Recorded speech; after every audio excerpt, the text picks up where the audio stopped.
Bonjour chers téléspectateurs, vous qui nous suivez sur www.dividetv.com. Nous sommes là encore dans la ville du Mai sur Seine pour vous montrer les dégâts que la Seine a fait dans la ville. Si vous voulez bien suivre derrière moi, vous verrez que la Seine a débordé. Vraiment, il y a un cru qui est vraiment allé très loin. Nous sommes là, nous attendons les autorités de la ville pour qu'ils viennent pour l'interview, pour voir qu'est-ce que nous pouvons faire pour la ville par rapport à ceux qui sont sinistrés. Si vous regardez derrière moi plus loin, il y a des maisons qui sont sinistrées et puis nous ne savons pas pour l'instant si les locataires ou les propriétaires des maisons sont encore dans leurs maisons. Alors nous attendons les autorités de la ville pour voir quels sont les moyens qu'ils ont mis en place pour venir en aide à cette population qui souffre par rapport à cette inondation.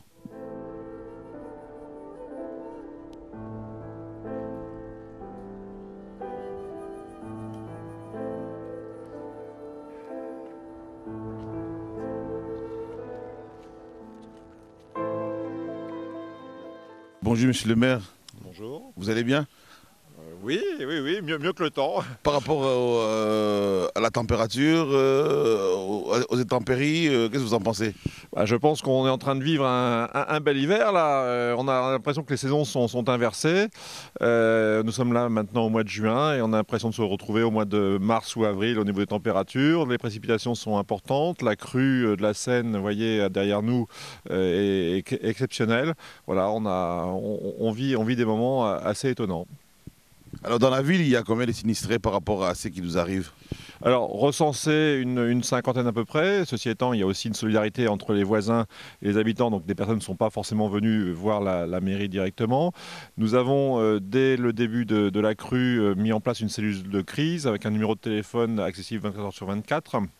Qui a permis de recenser des appels, des difficultés auprès des habitants, puisque nous avons distribué un document pour permettre à tous les habitants qui étaient répertoriés comme dans des zones sensibles d'avoir ce relais. Dès donc mercredi et jeudi, les pompiers sont intervenus avec les services techniques de la ville, où nous avons, avec des embarcations, tracteurs ou camions, pris contact avec chaque habitant. Et hier, c'est-à-dire jeudi, nous avons pris la décision avec le service de secours des pompiers d'évacuer donc tous les habitants. Certains n'ont pas voulu, donc sont restés, mais la plupart sont partis. Nous les avons accueillis dans la salle du conseil municipal du Mai-sur-Seine, où nous avons servi un repas chaud. Et nous avons pu reloger soit les personnes dans des familles, qui avaient des familles à proximité, soit dans la résidence L'Arepa, qui est une résidence pour personnes âgées qui avait des chambres disponibles, qui a accepté donc de reloger quelques personnes, ou alors à l'hôtel. La vie continue bien évidemment, on gère bien sûr ce phénomène de crise, mais le marché aura lieu demain, les fêtes qui ne sont pas impactées par les locaux qui sont inondés continueront. Non, il n'y a pas de raison d'annuler d'autres manifestations. D'ailleurs dès demain aussi, puisque j'ai aussi une casquette du président du SMITOM, il y aura les 20 ans du SMITOM, les portes ouvertes demain au SMITOM. Face à cette situation exceptionnelle que nous vivons depuis maintenant quelques jours, eh bien, nous avons aussi mis en face des moyens exceptionnels, des services techniques, les moyens du département, notamment des pompiers, qui sont intervenus à plusieurs reprises. Donc je souhaitais souligner l'entraide entre les habitants, puisque dès le début, de manière spontanée, les personnes ont ouvert leurs portes, sont allées voir leurs voisins quand il y avait des difficultés, notamment des personnes âgées, je pense, ou des personnes qui étaient handicapées.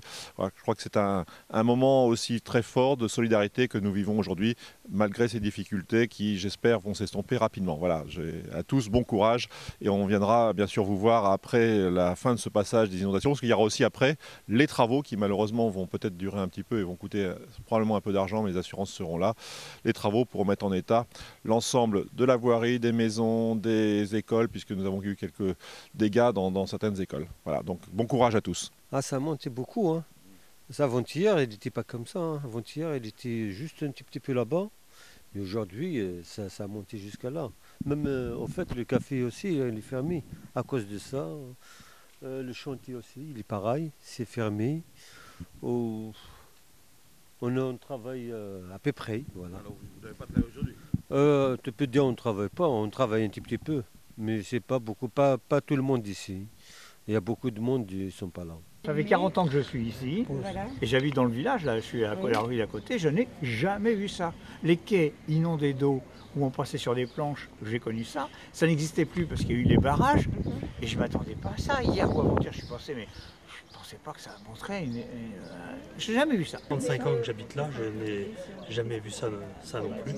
Ma femme qui habite là depuis, enfin, qui est née dans le quartier il y a une soixantaine d'années, elle n'a jamais vu ça non plus. Il n'appartient pas de dire à quoi c'est dû. Bon, on parle justement du réchauffement climatique. Je pense que là c'est un concours de circonstances, il a plu beaucoup. Peut-être également que les rivières en amont sont plus ou moins bien gérées et c'est peut-être une conséquence. Mais j'en suis pas absolument certain.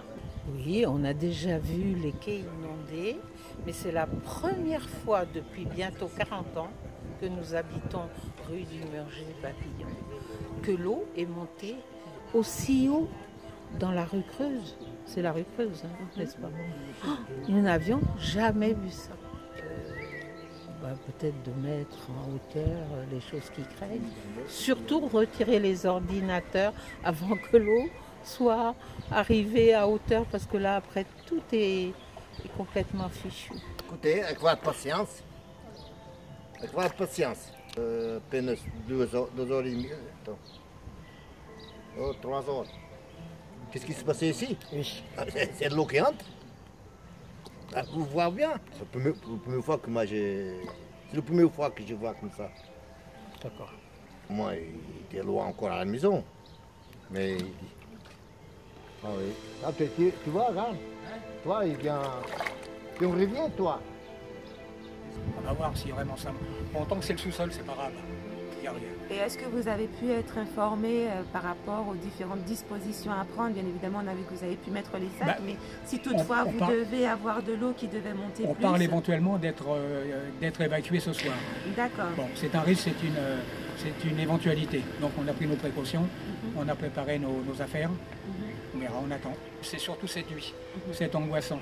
Parce que la vitesse où c'est monté hier, là, j'ai pas beaucoup dormi cette nuit. Bon, là maintenant, c'est la fatalité, on ne peut plus rien faire. Tout à fait. Mais cette nuit, c'est vrai que j'étais un peu angoissé quand même. Je me demandais ce que j'allais faire. Donc cette nuit, j'ai essayé de barricader comme j'ai pu. Tout à fait. Bon, apparemment, ça a été efficace. Pas assez, parce que par infiltration, c'est quand même rentré. Tout à fait. Mais moins que ce qu'il y a devant la porte. Le chemin des Praillons va jusqu'à Boissette, qui s'appelle aussi chemin des Praillons. Et au bout de cette rue, il y a la station d'épuration. Et la station d'épuration est arrêtée depuis hier soir. L'eau, hier soir, était dans le virage qui se trouve à peu près 500 mètres. Et dans la nuit, elle est montée à 5 h du matin, les pompiers sont venus nous réveiller. Ça monte de 45 cm, ça s'arrête à la marche. À la marche, d'accord. Et si ça devait aller au-delà, est-ce que vous avez prévu pour évacuer Là, on va chez ma fille. Hein. D'accord. Là, si ça monte jusque-là, non, on va chez ma fille. D'accord. Bon, on a la chance encore, il y a quelques marches pour atteindre l'appartement. Bon, à l'étage, on ne risque rien. Mais bon, c'est vrai que pour circuler, pour être... Tout à fait, parce que voilà. C'est invivable. Entre le courant et puis... Voilà, de toute façon, si vraiment ça monte de trop, ils vont nous couper l'eau, l'électricité. Le gaz est là, donc je pense qu'ils vont couper le gaz. Bon, ça sera tenable de toute façon.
Merci de nous avoir suivis sur www.divaitv.com, notre web TV au cœur de l'actualité.